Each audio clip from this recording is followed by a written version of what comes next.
Friends, நம்ம பேக்கிங்க்கு தேவையான கொஞ்சம் திங்ஸ் எல்லாம் வாங்கிட்டு வந்தோம். லாஸ்ட் டைம் பார்த்தீங்கன்னா எனக்கு மோல்டு பாக்ஸ் கிடைக்கல, அதனால 2M சாக்லேட் தான் வாங்கியிருந்தேன் 2 பாக்ஸு. இப்போ காலியாகிடுச்சு. மறுபடியும் மோல்டு பிராண்டே ஸ்டாக் இருந்தது, அதனால அதையே வாங்கிட்டோம்.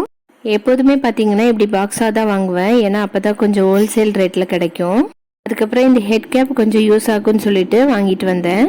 இந்த மாதிரி ஐட்டம்ஸ் எல்லாமே பார்த்தீங்கன்னா நாங்கள் பாரிஸ் கார்லரில் தான் வாங்குவோம்.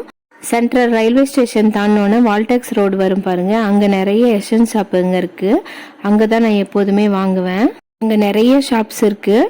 ஆனால் ஸ்ரீ நிக்கிதான்ற ஷாப்பில் தான் காம்பவுண்ட் சாக்லேட் எல்லாமே ரேட்டு கம்மி. உங்களுக்கு காம்பவுண்ட் சாக்லேட் வேணும்னா அங்கே வேணால் ட்ரை பண்ணி பாருங்கள். ஏன்னா மற்ற ஷாப்ஸ் எல்லாமே நான் ட்ரை பண்ணிட்டேன், அங்கே மட்டும்தான் கொஞ்சம் கம்மியாக இருக்குது. அப்புறம் சீலிங் மிஷின் ஒன்று வாங்கினோம், ஏன்னா நம்ம மேனுஃபேக்சரிங் எக்ஸ்பிரி டேட் எல்லாம் அடிக்கணும். அதனால இந்த மூட்டை வந்துட்டு நான் ஷாப்ஸ்க்கு ப்ரௌனி கொடுத்துட்ருக்கேன்ல, அதோட PVC பாக்ஸ் தான். ஒரு 1000 பீஸ் வாங்கியிருக்கேன்.